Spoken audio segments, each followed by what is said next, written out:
So as I said in my intro video, I'm going to do a short lecture on COVID-19. We are very much living still in the moment of COVID-19 and how it is affecting sports. But there are definitely some things that we need to highlight and start to reflect on. So this is going to be kind of a conversation and give you an outline of what has really been happening. I've also provided you a couple sources that you can also use for your paper and kind of kickstart, this thought process. When you start to write your paper, I want you to do what I'm about to do. I want you to start to reflect on when did you start to hear about COVID-19. So with that being said, the first confirmed case of COVID-19 in the United States was January 21st. I'm going to be honest with you. I was not thinking about COVID-19 in January, not even remotely. I don't even know. I think I knew there was something going on, but not to the degree that I should have. I remember explicitly the first day that I started to get concerned about COVID-19. It was February 26th. Over a month after our first confirmed case, I went on a recruiting visit, a home visit as we call them, and I had dinner with a recruit at their house. And she and her family were talking about how her brother was abroad, studying abroad for the semester, and they were leaving to visit him in 2 weeks. And how, they knew they were going to have some travel restrictions once they got there. They weren't concerned about once they got there, but they knew they wouldn't just be able to go about their business like they were before. We drove home that night from the visit, and my assistant said to me, "Do you think we need to be worried about COVID?" And I very much said, "No, I don't think we do need to be worried about COVID." So that was February 26th. That was a Wednesday, okay?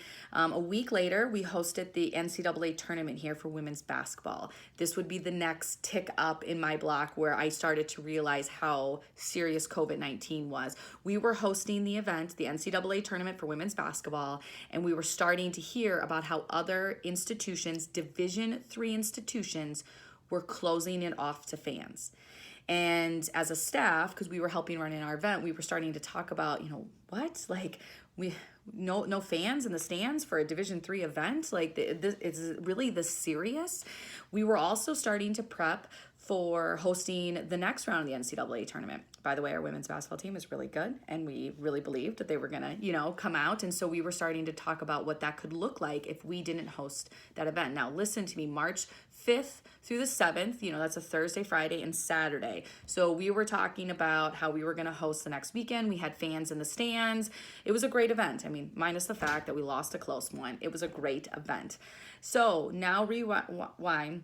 That same weekend, I went out recruiting. I went to a very indoor facility, and we started to hear about teams within our league that were thinking about canceling their spring seasons. And we were like, what? Why are you canceling your spring seasons? This was on Sunday, March 8th. And this is a critical piece of this information for all of you. Sunday, March 8th, we're starting to get rumors that people are going to cancel their spring seasons. And again, for most of us, myself included, at that point, not knowing what I do now, it was like, what are people doing? Not only, but 4 days later, everything was done. Everything was done. And I remember it Thursday, March 12th, I actually was teaching this class at 1 o'clock, IS 201, and we were discussing how college basketball had just canceled the majority of their conference tournaments. Now, if you're not a college basketball fan, March Madness is huge. Everybody gets fired up about it. And we were discussing how big of a deal that all these conferences were canceling their tournaments, or they were not allowing fans. And I remember explicitly, as we were finishing up class at 2:40, I said to the group, I said, if March Madness, the actual tournament, the NCAA tournament, they had decided not to have fans. We knew that at that point too, by the way. I said, if they were to cancel it, and I'll never forget it, all the students in my class were like, "Coach, they will never cancel the NCAA tournament. It just will not happen." That happened at 2:40. And I want to give you the explicit time. I remember sitting in my office. We received an alert at our phone at 4:16 that the NCAA tournament had canceled all events. Now, how did that affect Wartburg students? A couple ways. Our wrestling team was at the national tournament. They were already there. They had done practice. They were ready to compete that weekend for a national title. Our indoor track teams were already in North Carolina. same thing. They had just arrived. They were ready to compete for the national tournament. Women's basketball teams across the country were practicing, and literally at 4:16, they walked in, they told people to stop practicing, and it was just halted. I'm getting the goosebumps just telling you. In the office here, it was a pretty somber place. I mean, even now, just talking to you about it, I'm not a spring coach. We have a spring season for soccer, and yes, that got canceled. But it was pretty emotional. It's just sports. It is, okay? There's a lot bigger things in the world than playing a game. But people in this department, all across the country, athletes and coaches, have dedicated a lot of time and effort to do well in this stuff and are committed to each other. It was a sad day. It was a sad day. And to be honest with you, a lot of us didn't understand. And that's a key part of your paper. I think you all need to reflect on the emotions that you had when it came to COVID-19. I now can. I realized I didn't take it serious. I was angry and thought what we were doing was way too over the top. I became very sad. I was sad for all of my friends who are spring coaches. I was sad for all of our spring and winter sport athletes. My heart broke for them. I don't know how I will feel if we don't get a season, and I don't know how I would feel to be in the middle of season and find out that it was taken away. Now, there was other things that happened, not to be on such a somber note. The NBA, if you do a little research on the NBA is interesting because, they kind of did the same tier.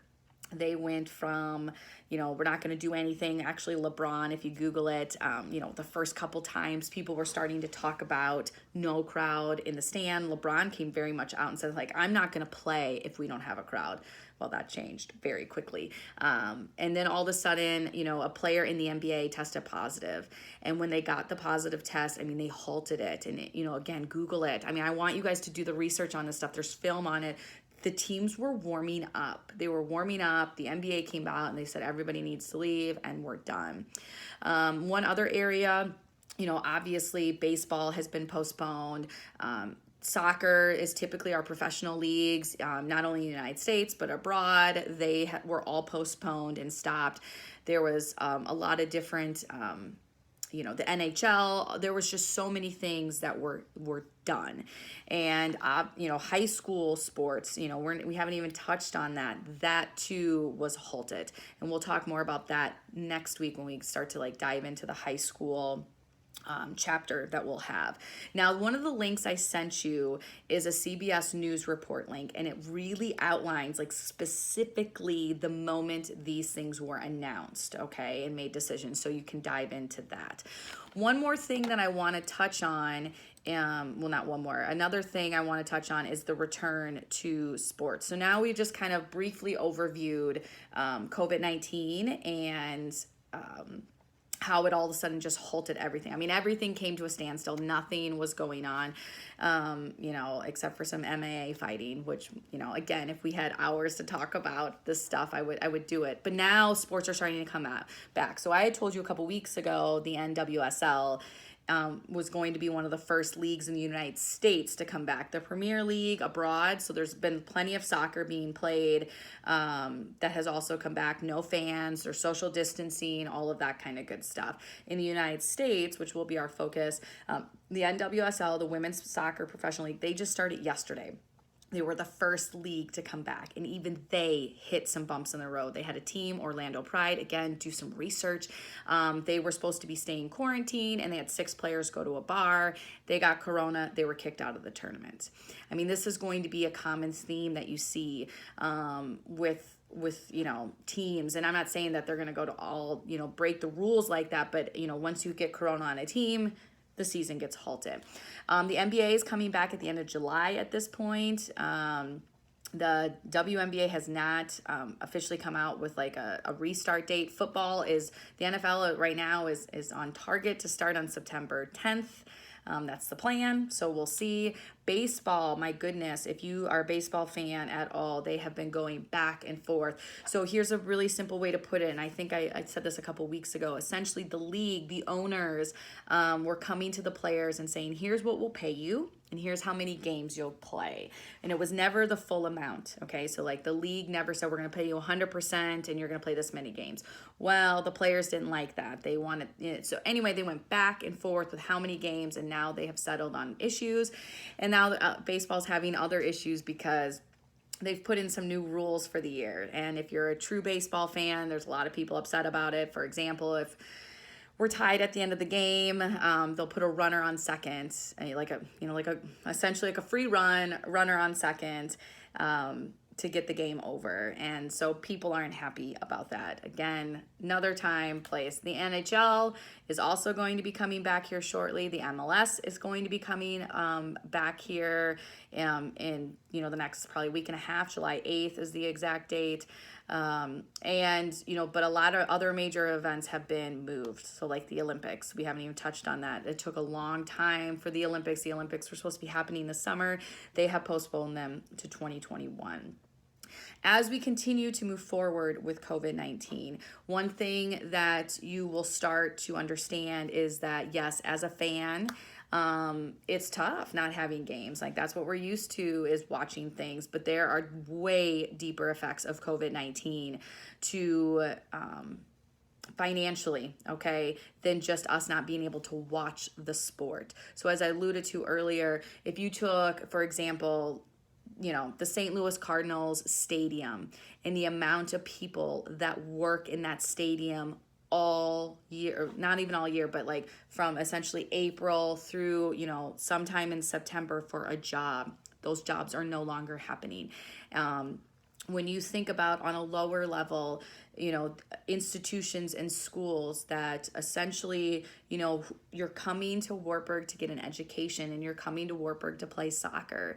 And now you're not going to be able to do these events or make the tickets. So a lot of these Division I schools, as we talked about before, they are very expensive to run, really expensive. Equipment, paying the coaches.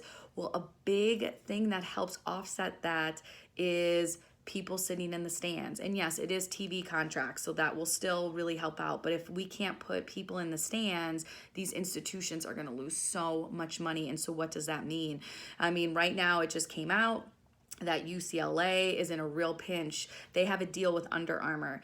This is a trickle effect. Under Armour is struggling. They were struggling before COVID-19, and now they're struggling even more because guess what? People aren't buying the stuff. It isn't getting used. It isn't getting exposed. We're not having sponsors. I mean, it just goes on and on and on. But UCLA was already in the red. What does that mean? Their athletic budget was already in the negative.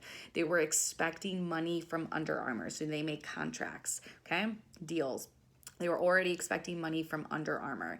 And Under Armour now is like, sorry, we can't pay you, which is also going to put UCLA even further in debt. So, I mean, everything, there's so much overlap. It's unbelievable. We don't know the future of sports. As I've been talking to my women's soccer team, Wartburg, our conference, the NCAA is doing everything in their power to make sure sports can happen this fall in a really safe and healthy way. Now, with that being said, what's our number one priority? It's the health and well-being, not only of our student athletes, but of staff members. And we're trying to navigate how can we make sure that we're all doing the things that we want to do and we love to do, and we're missing what we're doing, but that we also keep people safe. And it's a challenge. I am not going to sit here and say this is easy, and that there hasn't already been bumps in the road. But if we were going to now ripple this over to society, okay, this is kind of my last minute of my lecture on this. If we were we've been talking so much just about sports, the effects, what has happened with it, and now let's look at society. As society, we have to start to decide how serious we're taking this. And it's clear at this point now, over these last couple weeks, as Florida and Texas have had more cases, in Arizona, it is a serious virus that we have to all kind of decide that we're going to kind of conquer, okay, and do our part. And, what you're seeing is we're having a real push-pull, right? So as a society, and I think we are all included in this, okay, myself too, we have these days where we just want to go back to normal. I want to go coach soccer. I want to go recruiting. That's the other thing. We haven't even touched on that stuff. And I'm going to next week when we're in our college and high school a little bit more, but there's dead period right now for Division I, meaning that Division I coaches can't go out recruiting, and they also cannot have recruits on campus. So that's another whole issue, which we'll dive into next week. However, as much as we want to get back to our normal lives, it's very clear that, we can't, not anytime real soon. And if we don't all decide to take this serious, we're all going to be losing out on things that we enjoy doing, whether it's sports or travel or, just going out to eat. So as you're reading this stuff, I want you to really start to think about the importance of having sports. Okay, how important is it for our mental well-being and just for our society? Here's an interesting kind of note with sports. Sports typically, when really bad things happen in our society, like really bad things, 9/11, the Boston Marathon massacre, when bad things happen in our society, sports is the place where we go to kind of forget about our bad society. It brings us together. It brings us joy. And over the last 4 months, we haven't had that. And that is tough. We have something bad happening in our society, and we don't have sports to lean on to bring us joy and excitement and to bring us together. With that being said, are we willing as a society to risk the health and well-being of our people to get that back? And do you think we can do it in a safe manner? I need you guys, though, to do some research on your own and really dive into this, okay? Don't just sit here and go based on your feelings, what your mom and dad have told you, your coaches. I want you to dive in and read some articles and some different things from experts, whether it's sports experts who are just sitting here studying it every day, or people that are experts on COVID-19, or people that are experts on our economy. How is this affecting us? I want you to really look at it through the lens of sports. So if you look at the money component or the media component, look at how those have been affected within this world of athletics. This conversation is one that I cannot do in 20 minutes. At the same time, I wanted to make sure that I equipped you with some information. So you're going to reflect about your thoughts about COVID through this process, okay? Try to reflect back. When do you really remember being like, yikes, I think this is really serious. I also want you to kind of reflect on what emotions have you had. Maybe you were someone from the beginning that took it very serious and thought this was terrible and we needed to do more. Maybe you were somebody that took even longer. Maybe you were somebody that really didn't, think this was a big deal till April, but be honest with yourself. There's not a right or wrong. We've all kind of gone through some different emotions. So I'm really going to be interested to see the kind of some of the sources and information that you find for this paper. Please let me know if you have any questions.